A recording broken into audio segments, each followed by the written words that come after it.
On the plush couches of The Graham Norton Show, where British wit meets Hollywood heft, Jennifer Lawrence let slip a nugget of promotional gold that bridged decades of tabloid drama and political absurdity. Her pointed questioning of co-star Robert Pattinson about none other than Donald Trump's infamous 2012 Twitter tirade over Kristen Stewart's cheating scandal. Promoting their upcoming thriller Die My Love, the duo, Lawrence, 35, with her signature blend of irreverence and insight, and Pattinson, 39, ever the brooding charmer, found themselves dissecting the peculiarities of early fame. It was Lawrence who steered the ship into stormy waters, her laughter bubbling as she recounted, "I mean, if you think I didn't ask him about Donald Trump tweeting about the breakup with Kristen, obviously." The audience erupted, the moment a delicious cocktail of nostalgia, nerve, and the enduring weirdness of public life under scrutiny. The scandal in question, a media maelstrom that gripped the world over a dozen years ago, centered on Stewart's photographed tryst with Snow White and the Huntsman director Rupert Sanders, while she was still entwined with Pattinson in a romance born from the Twilight saga's vampire-werewolf vortex. The images, Stewart and Sanders locked in an embrace, her hand on his chest, his arm around her waist, hit like a silver bullet, shattering the fairy tale facade fans had spun around the couple.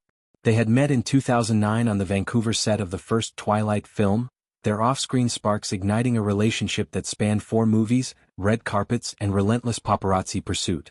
By 2012, at the peak of Twilight mania, the betrayal felt seismic, a crack in the armor of young love idolized by millions. Stewart, then 22, issued a raw apology, her words trembling with remorse. "I'm deeply sorry for the hurt and embarrassment I've caused to those close to me and everyone this has affected. This momentary indiscretion has jeopardized the most important thing in my life, the person I love and respect the most, Rob. I love him, I'm so sorry." Sanders, married to model Liberty Ross with whom he shared 2 children, echoed contrition before separating from his wife. Enter Trump, then a real estate mogul and reality TV kingpin, not yet the political force he would become. From his Twitter perch, at Real Donald Trump, a platform he wielded like a scepter, he opined with characteristic bombast, Robert Pattinson should not take back Kristen Stewart.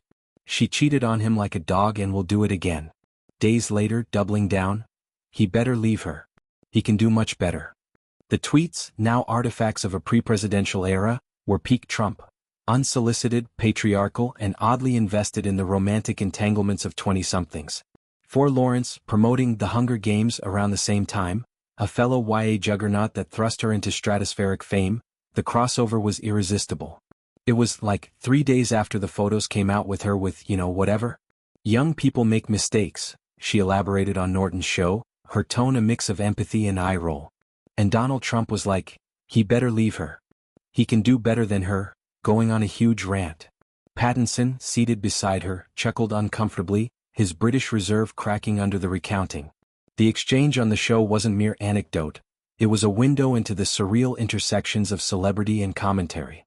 Lawrence and Pattinson, both catapulted to icon status in their early 20s, her as the fierce Katniss Everdeen, him as the tortured Edward Cullen, share a kinship forged in the furnace of franchise fame.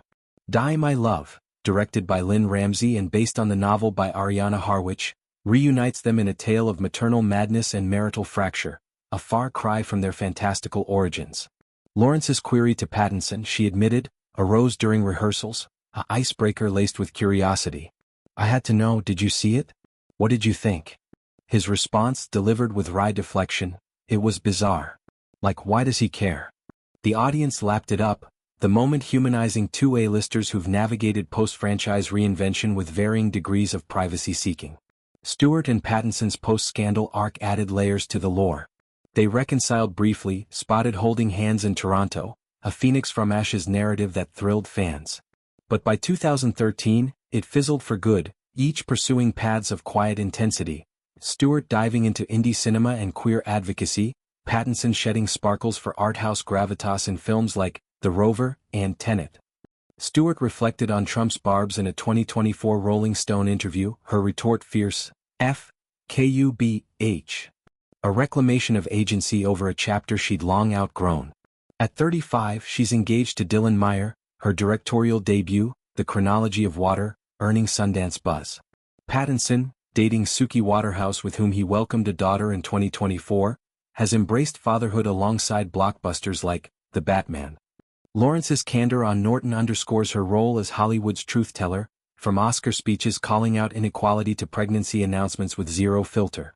Her friendship with Pattinson, sparked on Die My Love, thrives on such unvarnished chats over craft services dissecting the absurdities of their shared history. Trump's involvement, now viewed through the lens of his presidency and legal battles, adds ironic hindsight.